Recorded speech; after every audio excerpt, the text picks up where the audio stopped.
Guys, good morning. Today is Friday and 6:04 na. Rushing ako. Nagising ako ng 5:30. Alam niyo ba, napanaginipan ko si Catherine Bernardo. Hindi ko alam kung bakit ko siya napanaginipan. Hindi ko naman siya iniisip. Tapos, andun din yung ex-boyfriend niya. Daniel Padilla. Tapos bumibili daw kami ng chicharon. Pero nakikita ko lumuluha siya. Ano ba yan? Ang artista. Napanaginipan ko kaya. Hindi ko naman sila iniisip. Bakit ko sila napanaginipan. Tapos kagabi, siguro nakatulog na ako ng alas 10. Tapos bigla ako nagising ng 1 something. Siguro may nag-iisip na naman sa akin. Ini-imagine na naman niya ako. Charot. So anyway, babilisan lang to kasi late na nga ako. Muna tayo. Ganda-gandahan. Guys, kinul muna tayo. Ayun. Alam niyo ba, kailangan ko ng magbayad ng insurance kasi January na. Thankful ako kasi bayad na ako sa ilaw, tubig, sa tax declaration, yung lupa ko, nakabayad na yung tito ko, nag-message na sila kagabi na nakabayad na sila.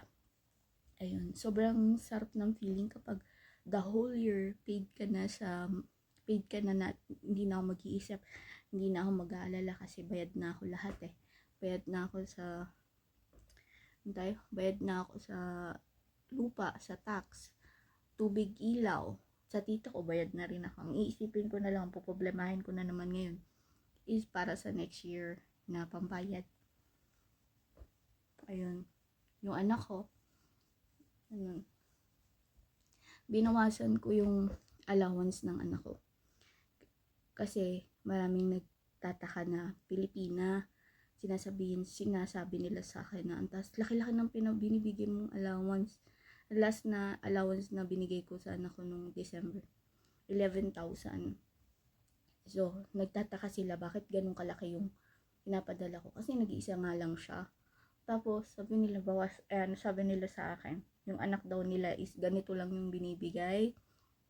5,000, 3,000, ganun. Sobrang daming nag-comment sa akin nung nagpapadala ako. Kasi kwento-kwentuhan sila about sa anak nila, nahihirapan na daw sila, ang daming katulong na kagaya ko na yung parang hirap na hirap mag-budget kasi sobrang liit ng sahod. Biruin mo kung yung sahod nila ay 700, 800, sobrang liit nun. Pamasahe pa lang dito, every Sunday lumalabas sila, tapos gumagastos sila. Sabi ko kasi, ako kasi single lang, ako solo, sabi ko gano'n, depende na lang, kaya malaki yung inano ko. Sa kanila hirap na hirap talaga. Pero may mga boyfriend sila may mga boyfriend sila. Kahit may mga asawa na, kahit yung matatanda dito, yung mga matanda na, may mga boyfriend sila. Ayun. Medyo ako na, ang hirap talaga kapag may mga kakwentuhan na ganun. Parang na-observe mo yung stress.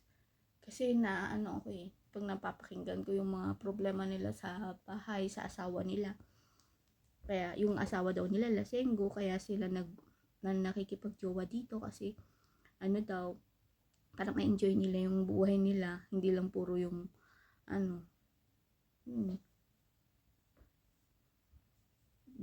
buti pa sila nakakapag-enjoy. Ako malapit na rin ako mag-enjoy. Malapit na kapag kasi na yung anak ko 16 years old na kapag 18 years old na siya, kailangan niya nang tumayo sa sarili niyang mga paa. So ako, may enjoy ko na lahat, magagawa ko ng gusto ko. 40 years old ako noon, solo ko na yung sahod ko, magagawa ko na yung gusto ko, kasi siya mag-start na siya na maging independent, kasi sabi niya sa akin, mag-working student para may sarili siyang pera. Yan ako, sabi niya, ma'am, mag-working student po ako para may sarili akong pera, sabi niya, habang nag-aaral siya. Yun.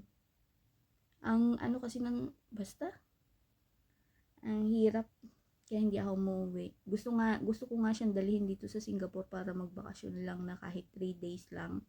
Ang mura kasi ng pamasahe papunta rito. Alam niyo, minsan makakakuha ka lang ng ticket na parang ano lang, 150. Parang 5,000 peso. Ganun, kapunta ng Singapore. Mura lang kasi sa Singapore yung pamasahe kapag na-jackpotan mo ng mura. Tapos, ang mga bilihin naman pagkain, mura lang. Mura lang. Tumaas na naman pamasahe sa Singapore. Ayun. Tapos yung mga salary hindi tumataas. Yun ang ano.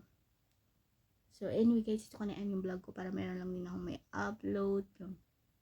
Pasensya na. Kasi wala akong gaanong hapon di ako nakapag-upload kasi masyadong busy. Super busy.